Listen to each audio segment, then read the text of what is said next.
here. Okay, so all I've done so far is done a really, really light pink wash, okay? I just used that rose, permanent rose I gave you guys, and I just watered it down. We want it really light because even though these light parts right here might look white to us in the context, if we actually compare it to something white, we can see it's actually really light pink, okay? So that's what that wash is doing, is putting that color down and creating that light value for us. Cohesive, make it cohesive and all that. The thing we want to do with this rose is work petal by petal, right? Or shape by shape is a better description, because that's how we're going to create the idea of the petals, is by having those hard lines in between the shapes, right? So this part of my petal is supposed to be coming out towards us. It's part of this one, but if I do them both at the same time and it bleeds, it becomes one plane, if that makes sense, versus two separate planes, okay?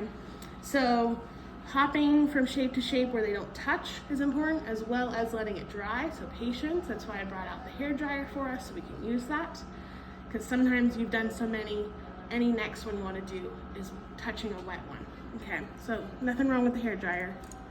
Let's see, I'm gonna use this brush, I think. If we look at this, is there a particular petal you guys would like me to start on? It doesn't really matter. Any thoughts? Okay, sure. I can do multiple. Yeah, so our next step or you know what? Okay, this one that has a lot of light and okay. Maybe? From your experience in this class so far, you've been doing it now for 6 weeks. After we do our wash, what's our next step? Layers, but what's our first layer after the wash? I called it something specifically. Do you remember? I remember. Or color planning.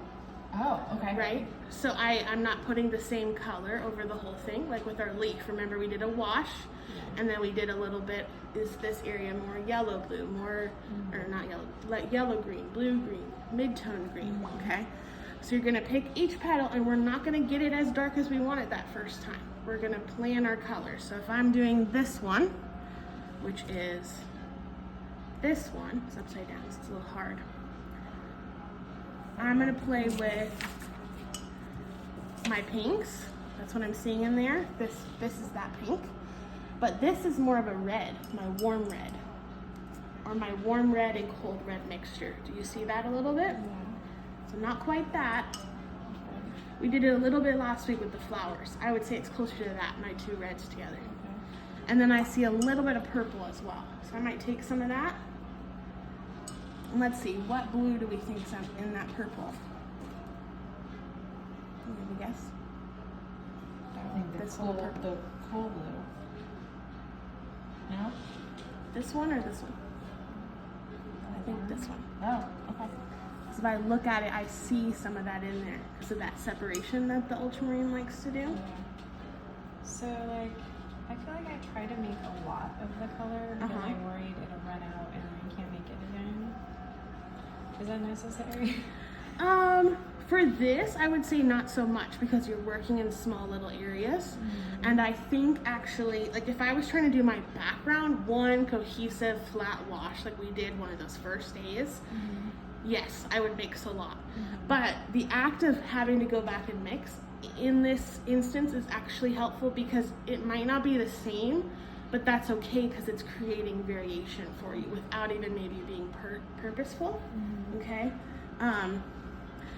And also, like for most of the petals, you're kind of using the same reds, pink, and maybe a little blue in there to make it purple, but it's really those reds and pink, right? So any combination of those is gonna make a similar enough color where it's not gonna stand out too bad. I'm gonna start with this pink first. Oh, that was way too bright. Okay. And now the veins that we see, should we be doing those first or towards the end, you think? So I'm gonna kind of ignore them for now. And I like to work where it's darkest. Okay. It's hard because I usually like to turn my paper so I can carve like this, but I will turn my hand this time. right? Because it's darkest right there. So I'm putting it there first. We did this with the leaf and using clean water to make it bleed, right? Some of these lines that I'm seeing are going to be later in the layers. That one really got me. So I'm not going to worry about that right now. I'm looking at what's behind. Okay? And I'm not trying to get as dark as I really want it to be. I'm just trying to plan where I want those colors to be. Okay. I might mix a little bit of this more red mixture in there while it's still wet. And oop, I let it bleed a little too much. That's okay. I can tap it out because I need to do it now before it dries, right? Once it dries, there's not as much I can do to lighten it. Now this paper we're going to be using is the Arches, which is the nicer paper. So you can do a little bit of what's called scrubbing. Like when it's dry, you can wet it with the clean brush and kind of scrub the pigment back up. But even still, there's only so much the paper can take, okay? I need to switch now to this color. Before the paper will start to deteriorate. Yeah. So you don't want to abuse your paper too much, but you can do a little bit. I'm going back and I'm constantly working with my clean water as well as my paint. How many layers of paint can the paper take, or does that not matter? This paper can take a lot of layers. As long as, I would say like you're letting it dry enough in between layers, because the more you work on it while it's wet, even if you're not meaning to, you are kind of working those fibers more than they really want to be. How many layers would you do? Like these ones, with the veins, probably 4 layers maybe. But probably some of the darker ones, like these lighter ones, might be 1 or 2, really, like 2. This one probably might be more like 5 because the layer to get this darker really took me a while. Could be. It'll depend on kind of how pigmented you go, but I don't think like. Oh, this one's done. Yeah, these ones are done. You can tell. I've done. There's a third one somewhere. I don't know where it is. They turn out a little bit different each time. It's fine because it's your interpretation of the rose. And then I can add a little bit of that purple in there. That might be a little too light. I actually like that your veins are lighter than those ones. I think also their painting might have been bigger, so they were able to do more lines because their paper was bigger than ours. So that would be probably my first layer for that petal. Okay? It's not as dark or as vibrant as I want to get, and maybe I want to change it a little bit. Like in this interpretation, I actually added a little bit of yellow right there. Okay? And I actually made it more purple up here versus this one's not so purple. But sometimes, because we're using really just pinks and reds, adding like something to change it a little bit, like maybe when I was painting this, it was all looking the same color, and I wanted a little more variation in between maybe these two, so I bumped up the purpleness. You're able to do that. As long as we can make it make sense, that's fine. Okay? Let's see. People tend to struggle with this petal. You want me to do that one? Does that one sound good? Okay. So for that one, we've got yellow in there. And I'm seeing my warm yellow. Would you guys agree? That would be warm. And I think I'm going to start there. I'd rather have too much yellow the first layer and have to go back in and make it more red than like this one where I didn't have enough yellow, which is fine. I don't hate it. I'm gonna put that in there. Cool.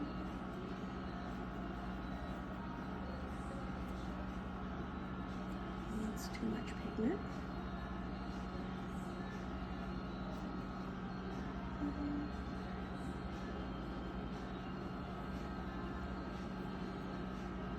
I'm using kind of a small brush, so you can use a bigger brush if you want to, but because our shapes are so small, I like the small brush so I can get more of the intricacies of the like different colors. Let's see some more red in here.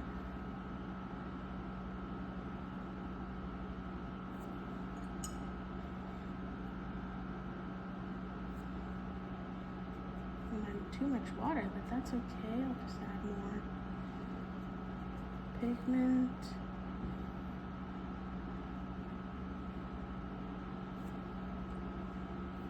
Maybe put more of that yellow in here to make it orange. I almost went too light at first, but it's okay.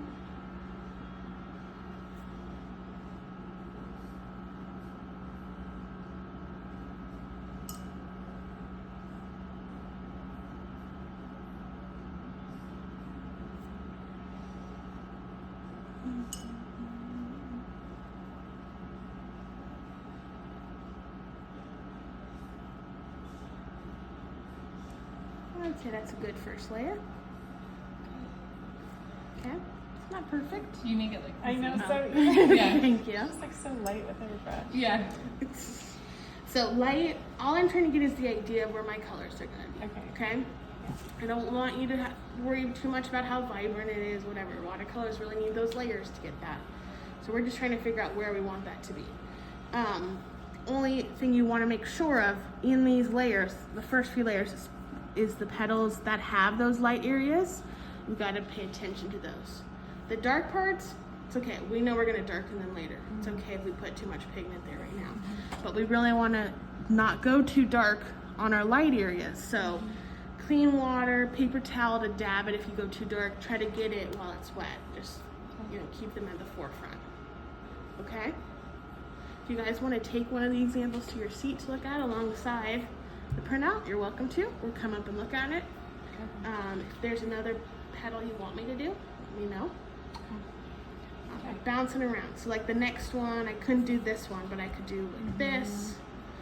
I wouldn't be able to do this one. Probably none of my big ones yet. I'd go to my small ones. Okay? Yay. I think